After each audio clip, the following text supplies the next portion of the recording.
اعوذ باللہ من الشیطان اللعین الرجیم بسم اللہ الرحمن الرحیم الحمد لأہلہ والصلاة علی اہلہا واللعنۃ علی مستحقہا اما بعد فقد قال اللہ تعالی وتبارک فی القرآن المجید بسم اللہ الرحمن الرحیم وکل شیء احصیناہ فی امام مبین صلی اللہ علیہ وسلم۔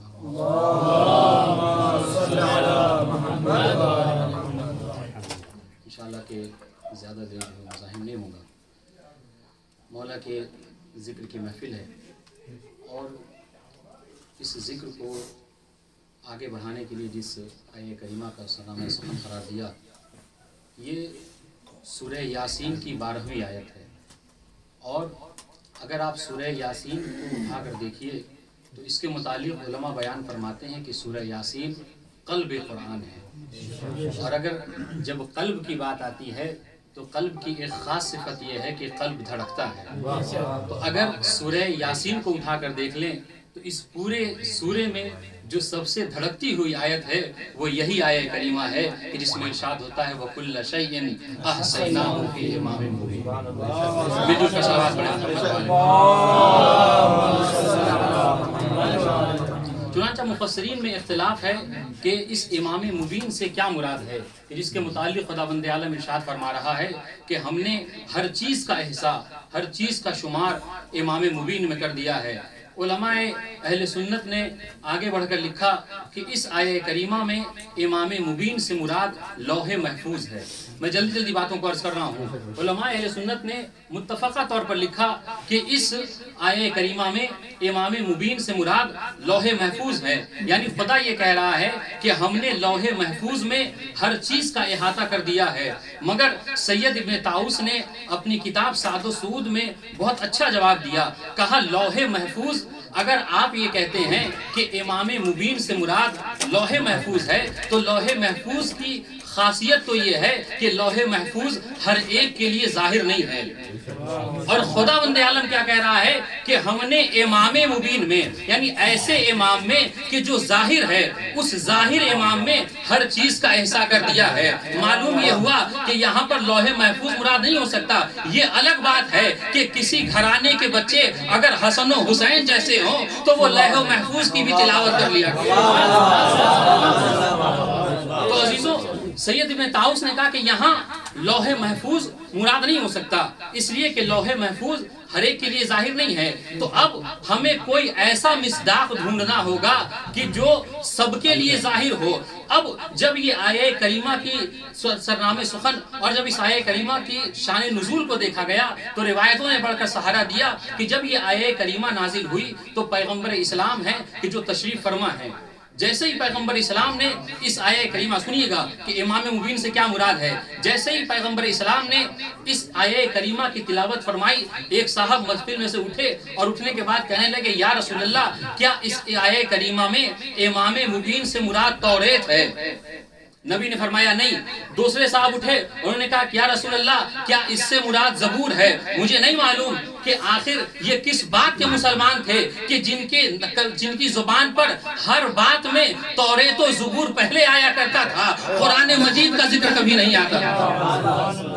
خیر، انہوں نے کہا کہ یا رسول اللہ، کیا توریت و زبور مراد ہے؟ اب پیغمبر اسلام نے کہا نہیں، یہاں توریت و زبور مراد نہیں ہے۔ اسی اسنا میں مولائے کائنات داخل بزم ہوئے، جیسے ہی مولائے کائنات پر نبی کی نگاہ پڑی، ایک مرتبہ مولائے کائنات کو دیکھتے ہوئے نبی نے فرمایا ھذا هو الامام الذی احصى اللہ فیہ کل شیء۔ علی ہی اس امام کو کہتے ہیں کہ جس میں اللہ نے ہر چیز کا احصاء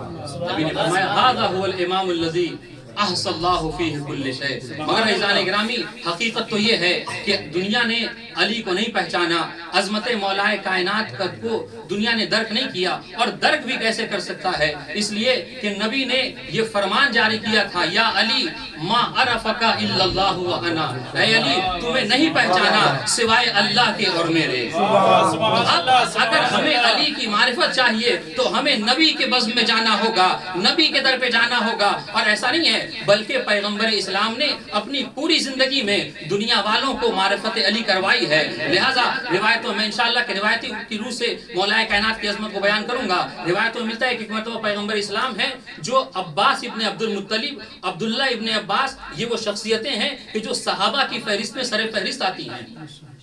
روایت میں ملتا ہے کہ ایک مرتبہ عبداللہ ابن عباس اپنے والد عباس ابن عبد المطلب کے ساتھ پیغمبر اسلام کی بزم میں بیٹھے ہوئے تھے.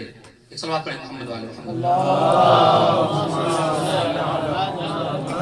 کہ اسی اسنا میں مولا کائنات داخل بزم ہوئے. مولا کائنات پر جیسے ہی پیغمبر اسلام کی نظر پڑی، ایک دفعہ پیغمبر اسلام مسکرائے اور مسکراتے ہوئے چہرے کو جب عبداللہ ابن عباس نے اور عباس ابن عبد المطلب نے دیکھا تو ایک مرتبہ عبداللہ ابن عباس نے آگے بڑھ کر پوچھا، یا رسول اللہ اتحب ھذا، اے اللہ کے رسول میں نے دیکھا کہ جیسے ہی آپ کی نظر علی کے چہرے پر پڑی تو آپ مسکرا اٹھے، یہ بتائیے یا رسول اللہ کیا آپ علی سے محبت کرتے ہیں؟ پلٹ کر ارے عجب جملہ کہا نبی نے، کہا اے عبداللہ ابن عباس مجھ سے کیا پوچھتے ہو کہ میں علی سے محبت کرتا ہوں؟ یاد رکھو واللہ اللہ اشد حب اللہ، اے عبداللہ ابن عباس علی سے سب سے زیادہ اگر کوئی ذات محبت کرتی ہے تو وہ اللہ تبارک و تعالی.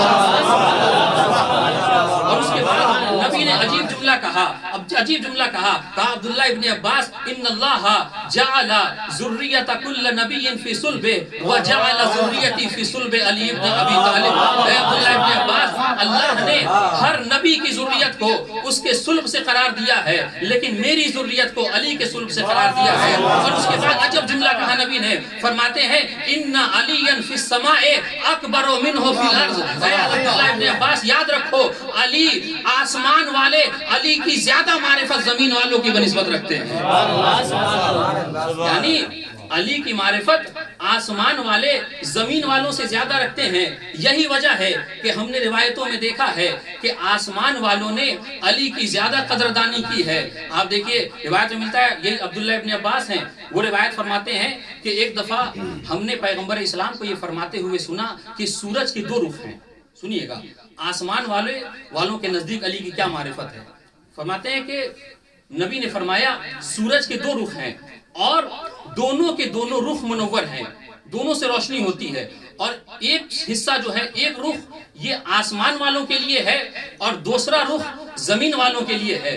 وہ رخ سورج کا کہ جو آسمان کی طرف ہے اس پر لکھا ہوا ہے اللہ نور السماوات والارض. سنی گا اذان گرامی، کیا کہا کہ وہ رخ جو آسمان والوں کی طرف ہے اس پر یہ نقش ہے اللہ نور السماوات والارض. اور نبی فرماتے ہیں اور سورج کا وہ رخ کہ جو زمین والوں کی طرف ہے اور وہ بھی منور ہے، اس کے لیے نبی فرماتے ہیں اس پر لکھا ہے علی نور فی الارضین.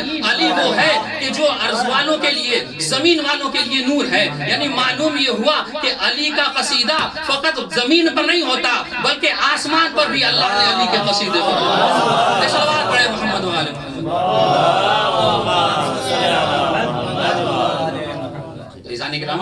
محمد. معلوم یہ ہوا کہ مولا کائنات کی معرفت آسمان والے زیادہ رکھتے ہیں. میں انشاءاللہ کی زیادہ زحمت آپ کو نہیں دوں گا، بس آخری روایت اسی سلسلے کو آگے بڑھاتے ہوئے کہ آسمان والوں نے علی کی زیادہ معرفت رکھی ہے. روایت میں ملتا ہے ابن شاہزان نے اپنی کتاب روضہ نامی میں اس بات کو ذکر کیا، اس روایت کو، اور اس طریقے سے مدینۃ المعاجز میں بھی یہ روایت مذکور ہے. روایت کیا ہے کہ ایک دفعہ جبرائیل امین، سنیے گا معرفت مولا کائنات کیا ہے. ایک دفعہ جبرائیل امین، اور یہ آخری روایت ہے، جبرائیل امین پیغمبر اسلام کی خدمت میں آئے اور آنے کے بعد عالم یہ ہے کہ ساتھ میں ایک طبق بھی جبرائیل امین لے آئے ہیں. اس میں کچھ خرمے رکھے ہوئے ہیں اور لا کر پیغمبر اسلام کے سامنے رکھا اور فرمایا یا نبی اللہ یہ چاہتا ہے کہ آپ علی کو بلائیے اور آپ اور علی مل کر اس خرموں کو تناول فرمائیے. بہرحال اللہ کا حکم سنتے ہی پیغمبر اسلام نے فوراً مولا کائنات کو صدا دی. مولا کائنات آئے اور مل کر ان خرموں کو تناول فرمایا. اب روایت کا جملہ ہے کہ جیسے ہی خرمہ تناول فرمانے کے بعد دونوں فارغ ہوئے تو ایک دفعہ پھر جبرائیل امین آسمان سے ایک کاسا لے کر آئے اور اس میں پانی تھا، اور یہ پانی زمین کا پانی نہیں تھا بلکہ آسمان کا پانی تھا، اور نبی کو حکم دیا کہ یا نبی اللہ یہ چاہتا ہے. میں نے حوالہ آپ نے عرض کیا ہے، کتاب روضہ میں بھی ہے، مدینۃ المعاجز میں بھی ہے، ابن شاذان نے اس کو ذکر کیا ہے. کہا کہ یا نبی اللہ یہ چاہتا ہے کہ آج آپ علی کے ہاتھ کو دھلوائیے. سبحان اللہ. اب جیسے ہی نبی کو یہ حکم ہوا، فوراً نبی اللہ نے مولا کائنات کے ہاتھ کو دھلوانا شروع کیا. ادھر جیسے ہی ہاتھ کو دھلوا رہے تھے، روایت کا جملہ ہے کہ جو ہاتھ کا دھون ہے وہ زمین پر نہیں گر رہا تھا.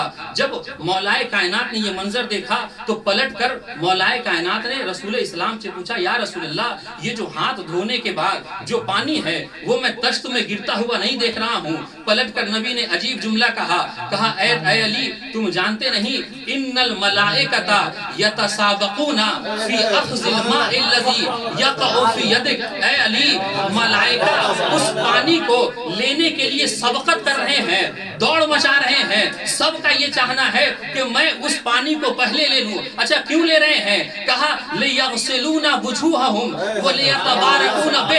کیوں؟ اس لیے تاکہ اس پانی کو لے کر وہ اپنے چہرے کو دھوئیں اور اس سے تبرک حاصل کرے. معلوم یہ ہوا تبرک کا احترام فقط زمین پر نہیں ہوتا بلکہ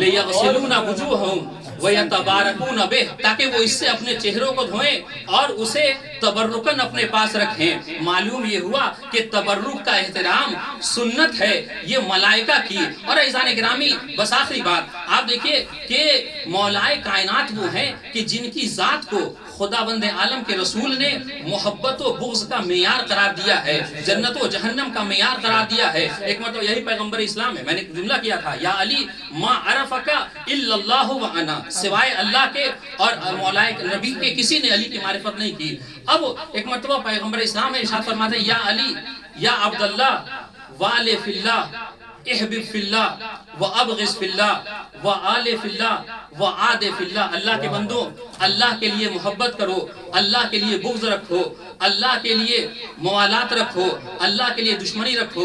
ایک مرتبہ کسی صحابی نے بڑھ کر بس آخری بات پڑھ کر پوچھا، یا رسول اللہ یہ تو بتائیے ہم کیسے پہچانے کہ ہماری محبت و دشمنی اللہ کے لیے ہے، ہماری مودت و دشمنی اللہ کے لیے ہے.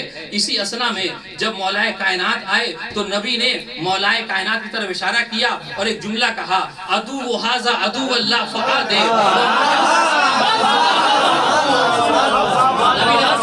دیکھو یہ جو شخصیت آ رہی ہے اس کا چاہنے والا اللہ کا دوست ہے، اس سے دوستی نہ کرو، اور اس کا دشمن اللہ کا دشمن ہے، اس سے دشمنی کرو. پروردگار عالم کی بارگاہ میں دعا ہے کہ معبود محمد و آل محمد کے صدقے میں ہمیں دنیا و آخرت میں مولا کائنات کی شفاعت نصیب فرما. میرے معبود محمد و آل محمد کا واسطہ ہمارے اس ذکر کو قبول فرما. پروردگار محمد و آل محمد کا واسطہ شیعان حیدر کرا جہاں جہاں کی جان و مال عزت و آبرو کی حفاظت فرما. پرچم اسلام کو رفعت و بلندی عطا فرما، پرچم کفر و نفاق کو نیست و نابود فرما. اس محفل کے حقیقی وارث امام زمانہ کی ظہور میں تعجیل فرما اور ہمیں ان کے اعوان و انصار میں شمار فرما. ربنا تقبل منا انک انت السمیع العلیم وآخر دعوانا الحمد للہ رب العالمین.